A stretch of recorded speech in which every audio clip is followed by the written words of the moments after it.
Good morning.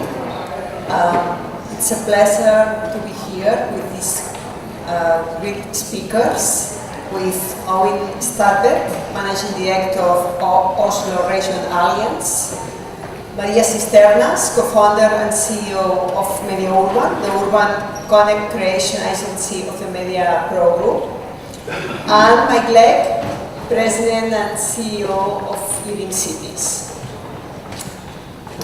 Thanks for the organization to invite us. And in this session, we are talking about talent and innovation. Talent and innovation are key drivers to accelerate the development of the new urban agenda and to achieve the sustainable development goals. It's clear that there are different situations in the metropolitan areas around the world, taking into account the level of development, the culture, and population diversity. Just before, Caroline was talking about the poor neighborhood of Guayaquil and how to achieve and to reduce the poverty there. But nevertheless, there are common goals to manage metropolitan areas dealing with the challenge of 21st century in terms of sustainability, social inclusion, affordable housing, and economic development, making the right to the city the right to the all. In this session, we focus on talent attraction, manage culture, diversity, and refugees integration, boost innovation processes, and cities collaboration. We'll share experience of the Oslo Region Alliance, common goals in the Mediterranean area, and we'll finalize with the best practices of global network as leading cities. We try to do this session very interactive, so the speakers are not using presentations. We'll introduce the topic of the session with this focus in his first speech, and after that we go directly to questions from the audience and from me. Please think in questions. We have to reduce the session in 50 minutes because the day is going with delay, but please prepare to ask your question briefly in order to have option to speakers to answer. We'll start with Oslo. So it's a pleasure to introduce Øyvind Såtvedt, Managing Director of Oslo Region Alliance, with 79 local authorities and the goal to reinforce the Oslo region as a competitive and sustainable region in Europe. He is a political scientist, a former researcher of Norway Institute for Studies in Research and Higher Education, and senior advisor of consultancy firm Analyze and Strategic. He was chief of staff for the governing mayor of Oslo from 2001 to 2008. The stage is yours. Thank you very much, Pilar. So happy to be here. I'm looking forward to this discussion that we'll be having. I must say, listening to the previous speaker, that I can't help but feeling there's a strong contrast between the situation that we just saw her described, and the city region that I represent. We are a prosperous region. We've been very lucky in Norway with lots of natural resources, and not least oil and gas, which has also made us a very wealthy country. Nonetheless, I think that many of the same issues are relevant no matter what city or what city region you're talking about. And I think that comes down to really human nature, which is much the same anywhere. Well, the Oslo Region Alliance, which I work for, was established in 2005, and as Pilar said, we are now 79 municipalities in 5 counties in the Greater Oslo region. The mission is to strengthen the Oslo region as a competitive and sustainable region in Europe. We are a voluntary cooperation. We cannot make any binding decisions on behalf of the members, but we try to seek consensus. We work with gathering and disseminating facts and knowledge about our region, both internally within our alliance, but also to the national government and also internationally.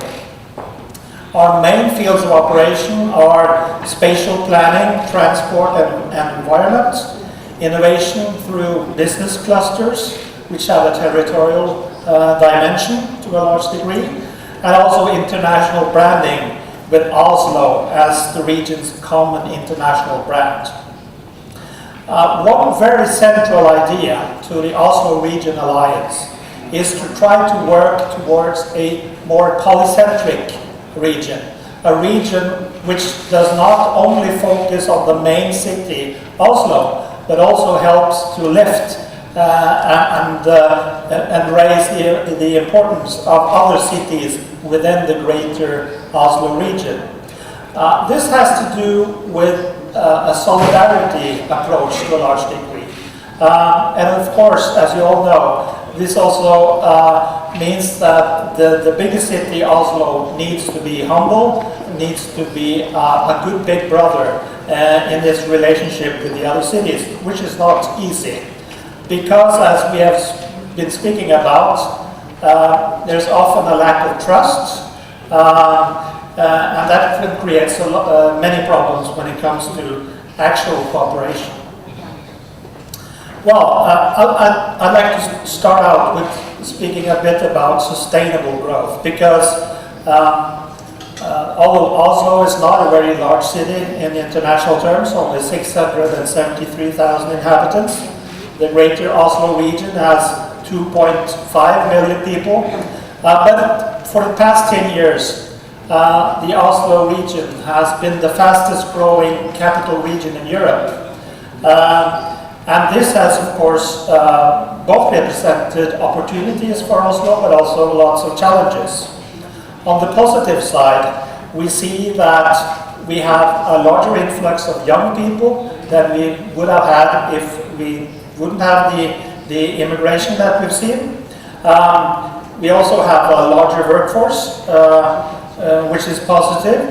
And also, the growth itself stimulates physical regeneration of the whole region, which is very positive when we're trying to cope with climate change, trying to create a more modern and dynamic city and city region.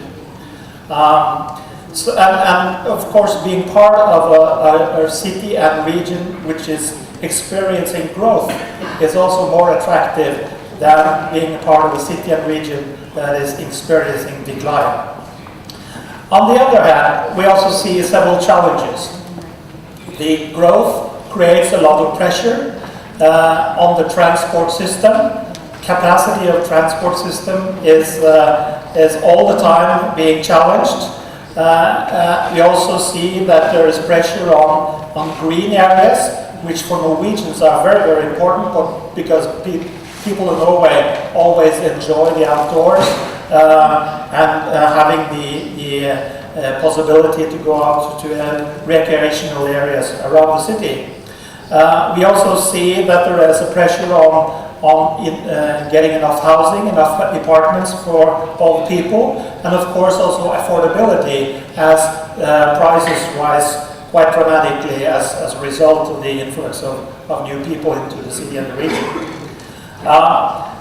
The way we've been tackling this in the Oslo region is that we've been focusing on, much the same as we heard from New York, trying to adopt some strategies, a common plan how to tackle the change in whole the region, how to coordinate all those 79 municipalities and 5 counties in a coordinated effort in order to meet those challenges.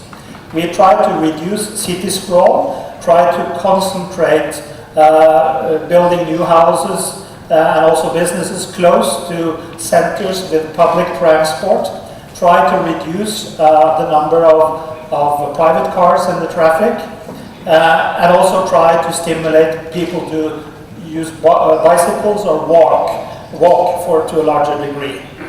We're also stimulating zero-emission cars and that has been quite successful actually, in spite of Norway being an oil-producing country.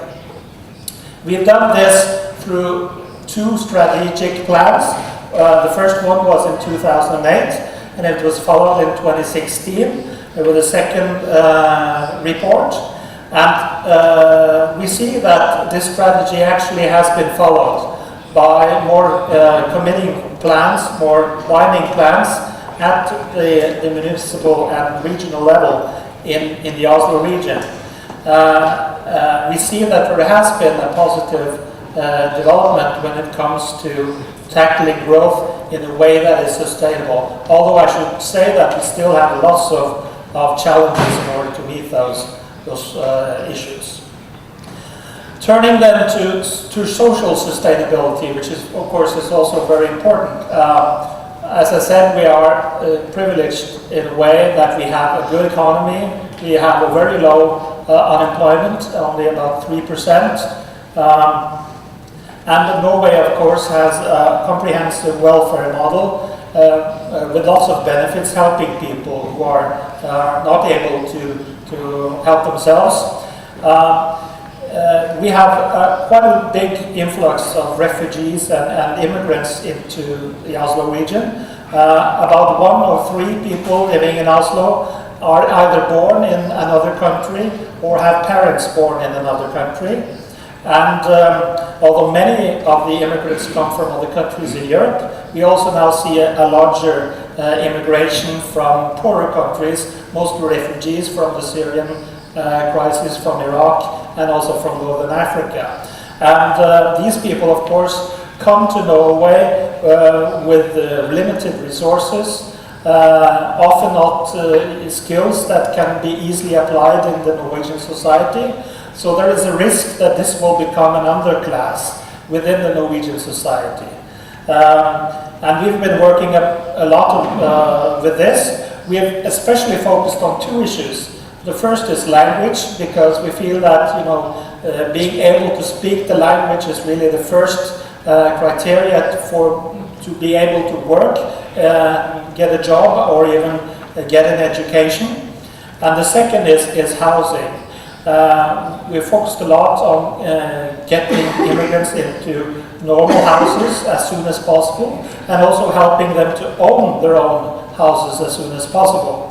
And we've actually seen a quite rapid upward social drift as a result of people owning their own homes, because with the housing market going up, as it has been for the past 40 years in Norway, we see that owning a house creates revenue that can be reinvested in a better house, and you also owning your own house creates a commitment towards the local community where you live. I think this is one area where Oslo stands out as quite different from many other cities in Northern Europe, at least, where a large majority of poor people live in rented houses rather than owning their own homes.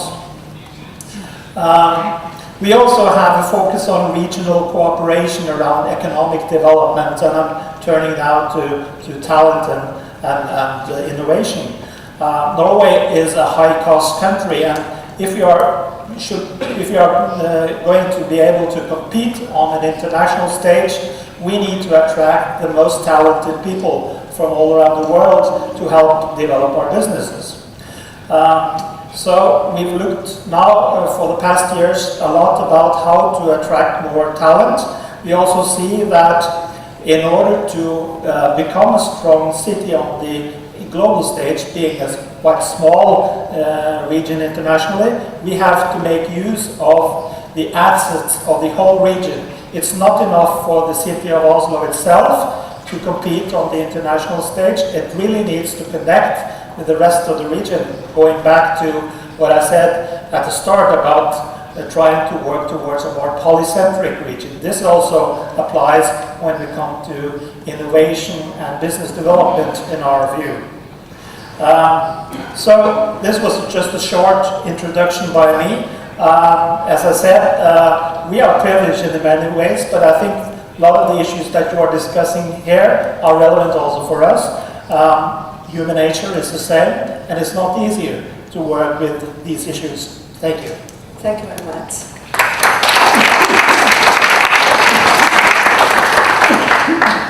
Now we move to the Mediterranean area. Maria Sisternas is co-founder and CEO of Mediaurban, the urban content agency of Mediapro group.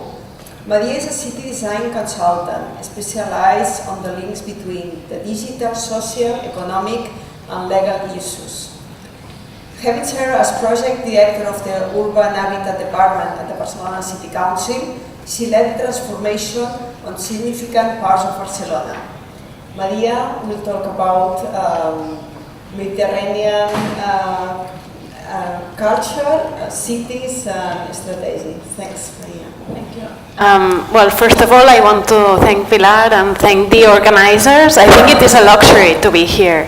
And I know that there are many people that have worked a lot to make this possible since a long time ago.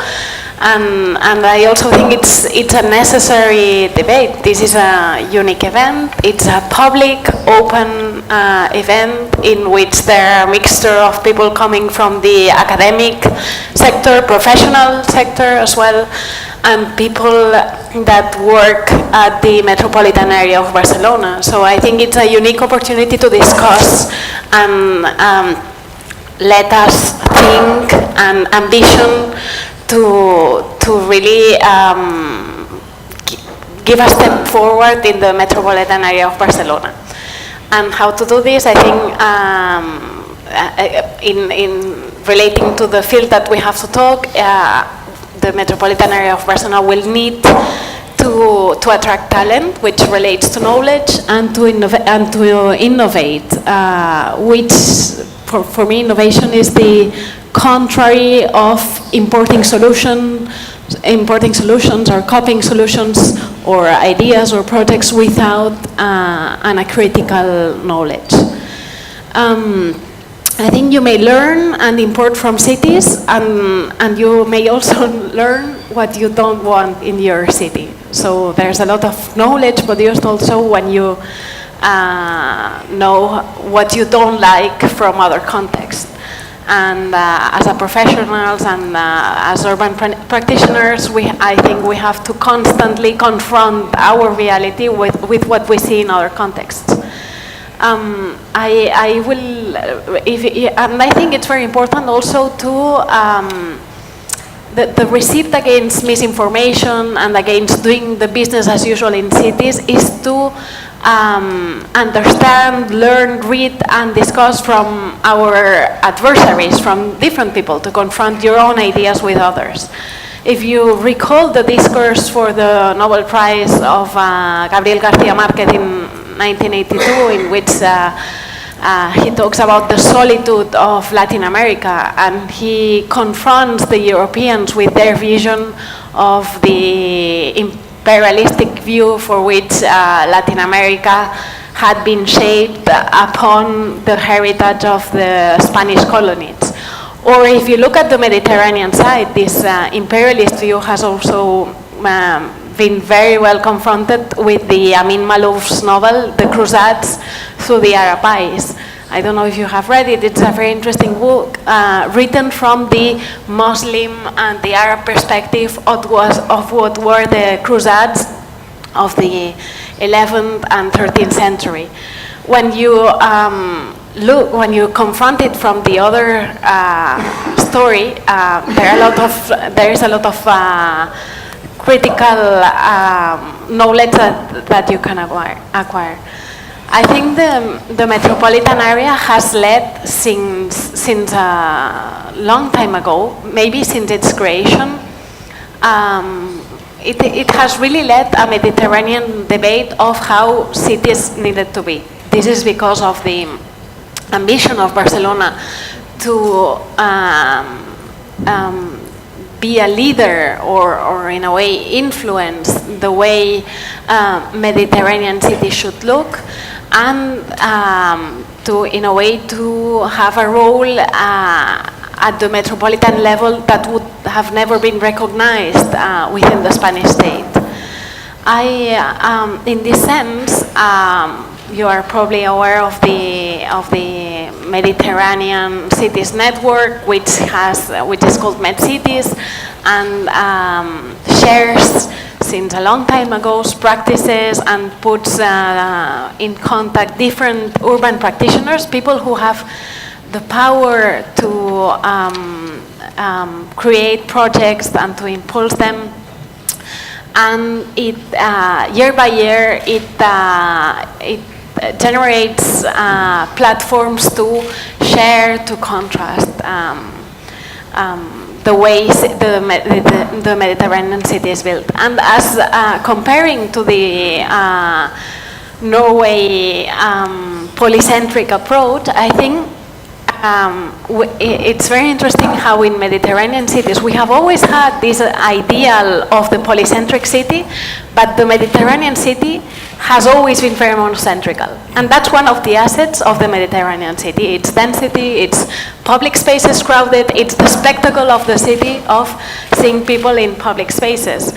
Now, there's a huge contradiction in jeering this monocentric approach and this, let's say, historical heritage and growth of the city with the ideal of the garden city, of the city that has different centers in which public transport serves compact villages at a certain distance of the mother city. This is probably the most a functional city, but it's totally opposed to the Mediterranean reality. So a lot of Mediterranean, we have to take into account that the Mediterranean area doesn't have to attract talent.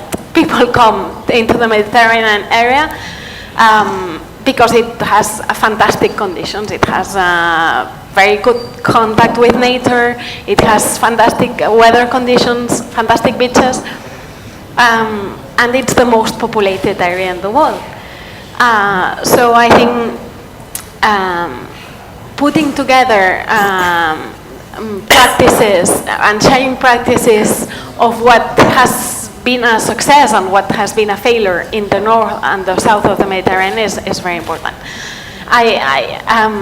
I don't think I have time to go on the detail, but I would like to use one of the challenges of the Mediterranean city is how to empower municipal bodies and teams of technicians, those people that have to address the daily life of their city with the financial power of their states. Often the money and the large financing schemes come from the nation states, and they come under some conditions. How to apply, and we've seen this in many issues. In the case of Barcelona, it would be for example, the management of the port or the management of the high-speed train passing in the middle of the metropolitan area of Barcelona.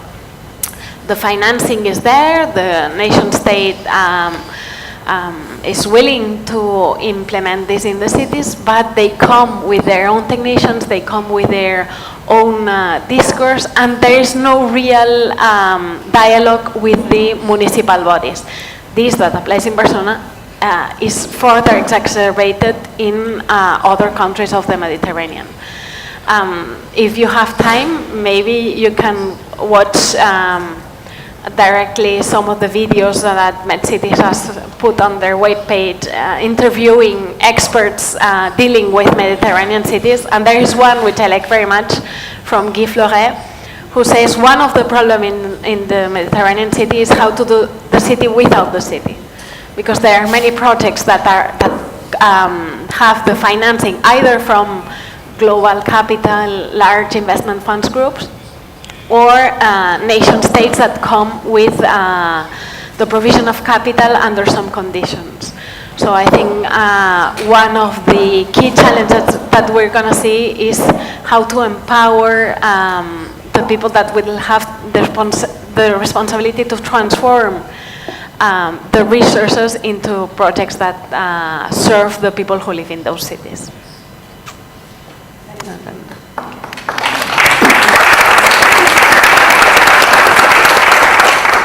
We'll come back a little bit after about some topics that Øyvind and Maria told, because I think are so interesting. Then it's the time for Mike. Mike Lake is the president and CEO of Leading Cities, with headquarters in Boston, and they operate in 10 countries around the world with several cities, developing a global network of partner cities dedicated to implementing smart city solutions and urban transformation. So Michael's career in public service spans from serving 3 United States presidents as a special assistant for White House operations, and presidential advance to serving the former Prime Minister of Ireland as a policy research analyst. Mike.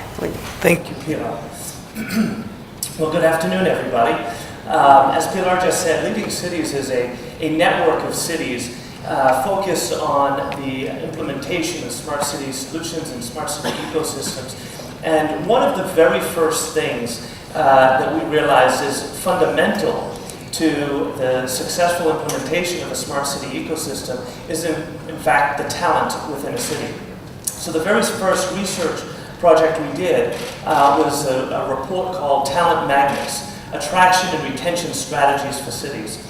And this is a fundamental challenge for all cities. Now Boston, which is where we are headquartered, has an abundance of tremendous academic institutions, but yet we had an issue not with the attraction of talent, but rather the retention of talent. And talent is one of these challenges that humanity is facing anywhere in the world, the attraction and retention of talent. And it's one of those challenges that knows no bounds. And so I want to take a moment just to thank the organizers of this conference, not only for the invitation to be with you today and to speak on this topic, but also for elevating the great work that has led into the New Urban Agenda and Habitat III, not just from a city level, but also at the metropolitan level. Because, as I said, talent is just one of the many issues that knows no bounds between cities. The flow of talent changes no matter where we go. And although I could go into great depth on the challenges around talent attraction and retention, I want to focus on, in my short time here, on 3 fundamental components of innovation for government. And the first is the rules of engagement, and how city governments or regional governments are engaging with innovative solutions. And the startups and the companies, whether they are large or small, that provide those solutions. One example, and this was actually based on the work of the Obama administration at the federal level, was adapted for city use. It was adapted in Boston, and it's called the Smart City Playbook. The playbook basically sets out a set of rules for smart city vendors to follow, to better engage and partner with the city of Boston.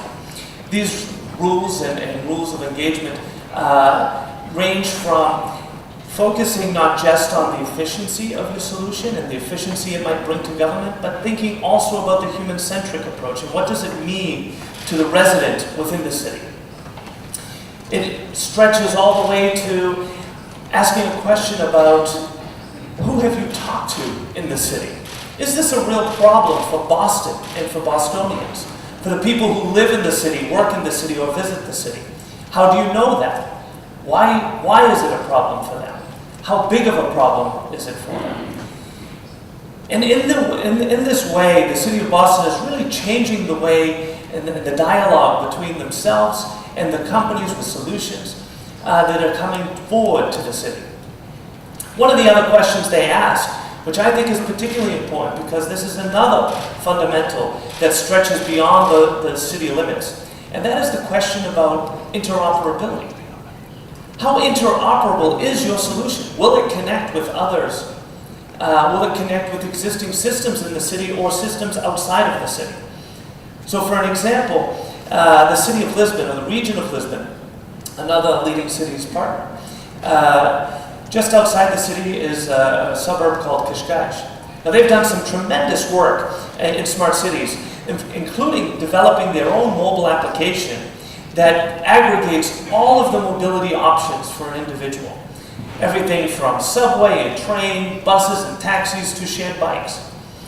They've put it all in one app. And this is fantastic. If you live in Cascais, you can, right from your app, you can book your bike, ride it to the train station, take the train into Lisbon. But the problem is when you get to Lisbon, you now need to download another app, create another username and password, put in your credit card details, some other company now has your private information, just to get another bike, or use an Uber or whatever it might be, within the city of Lisbon. So this question of interoperability is a real challenge for cities and, more importantly, regions to deal with the real issues that we, citizens, are facing, are the users of these solutions. I think that as we continue to elevate this question of the new urban agenda, and we elevate it to the regional level, we're going to continue to unlock new opportunities for cities to engage and collaborate with each other.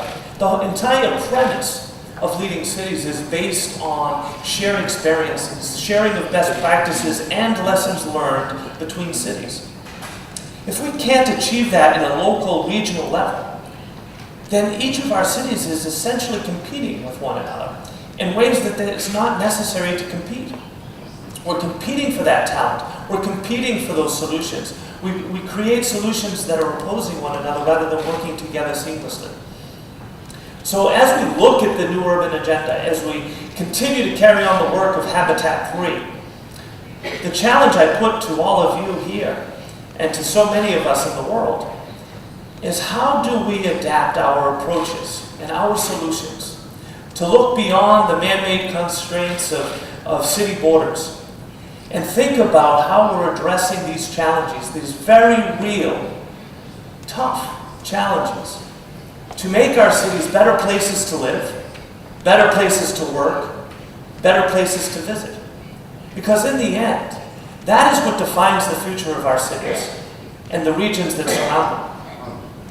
And the issue of talent is paramount to this, because if we don't collect the talent, retain the talent, and engage with the talent within our cities, then we're not developing the solutions we need for tomorrow. And we're leaving a challenge for future generations that's only going to grow in time and grow more difficult with time. So I'm really grateful to be here with all of you. I've been so impressed by the panelists and the speakers before us, the various perspectives that have already been brought to this topic.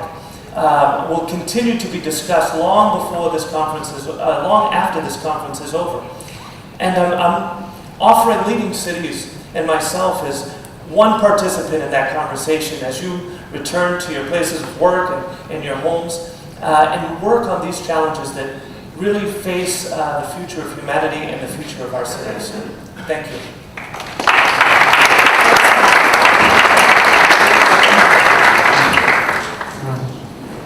So we have talked about many key questions, no? About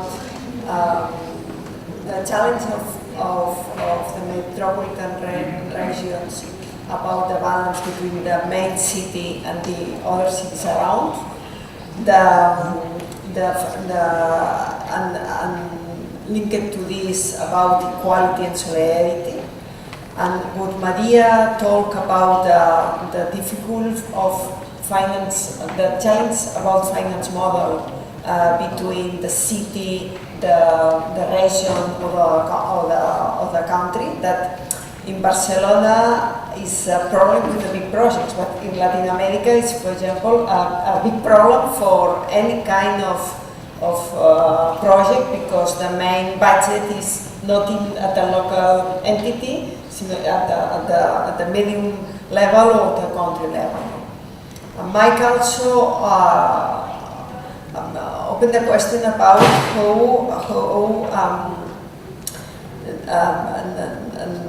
who use innovation and talent to interoperate solutions, to use solutions, to adapt solutions for to achieve the sustainable development goals. So there are some questions. So I have a lot of questions for speakers, but I prefer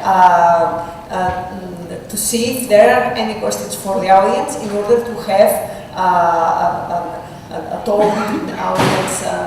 There are some questions. I prefer to give 3 questions and to answer together. If you, okay, there are first one there.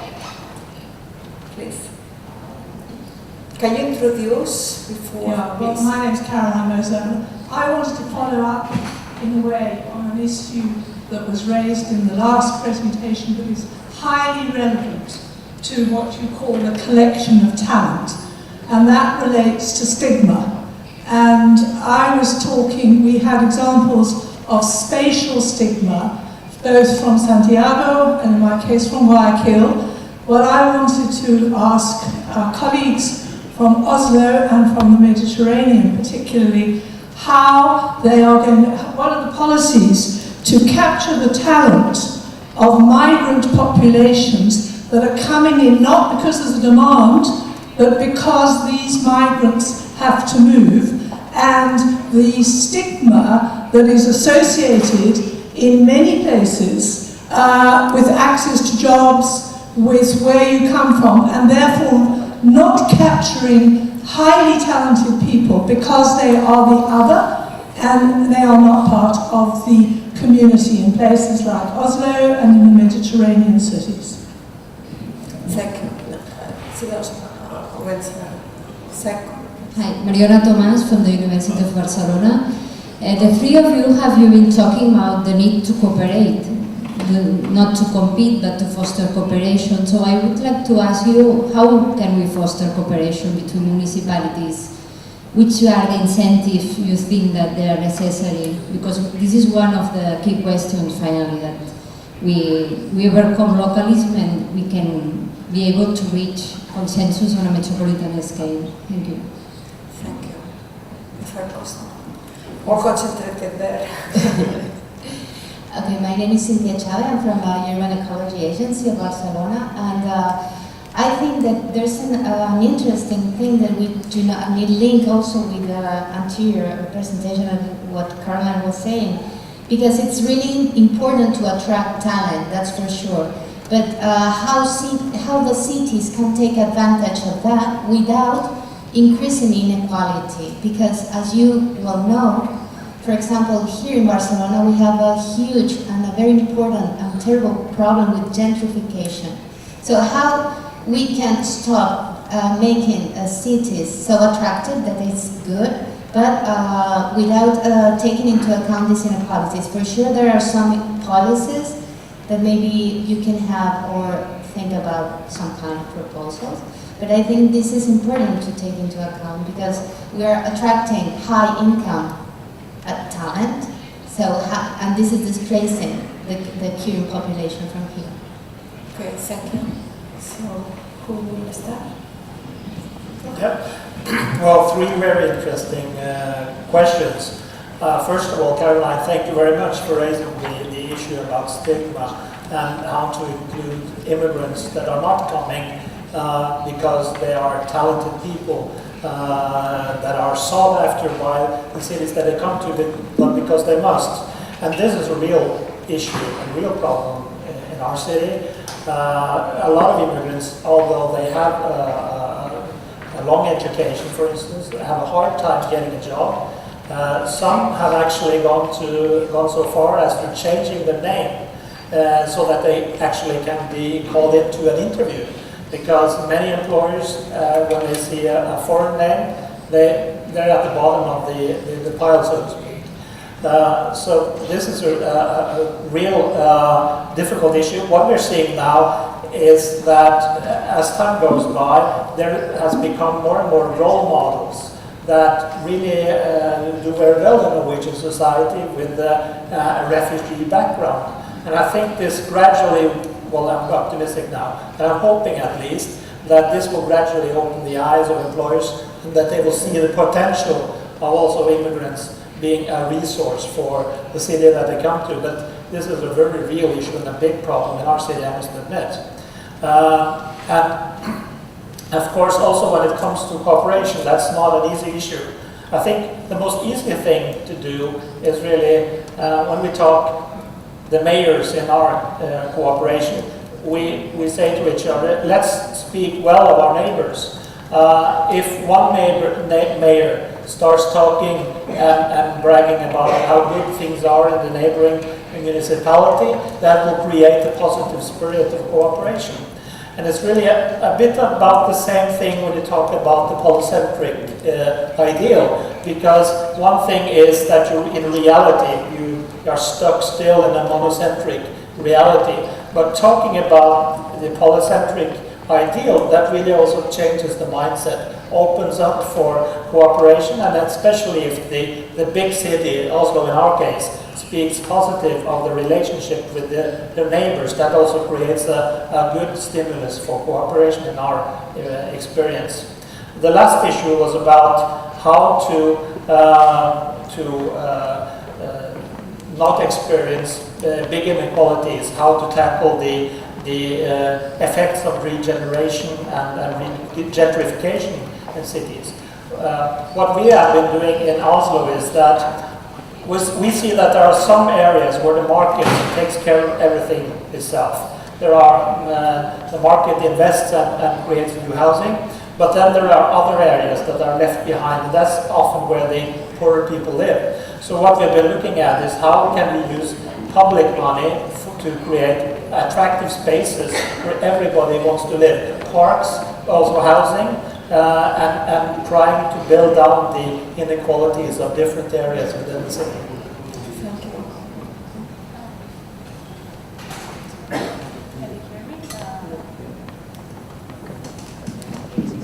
you. Now, maybe yes.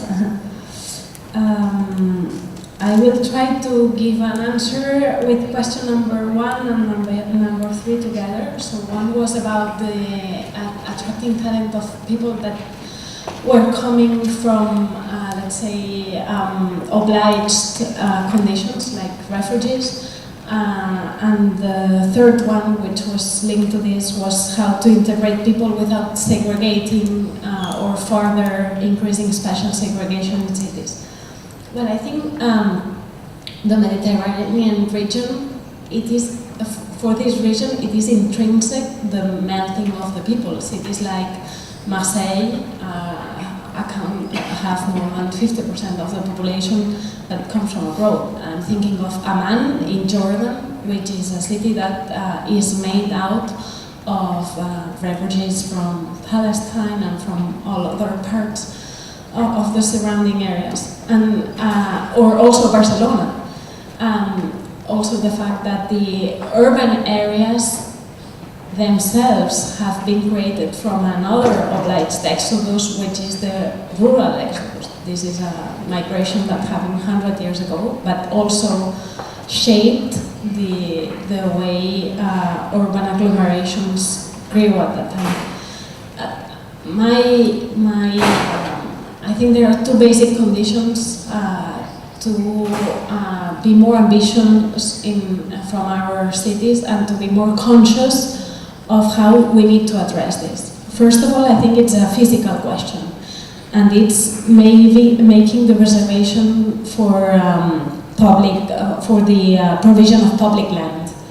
We need to have in strategic positions of the city, also in places that are not attractive for the market, also in places that would be very attractive for the market, to make very physical reservations of land to host, to be able to have affordable products, to give this first condition, this first asset, which is the home.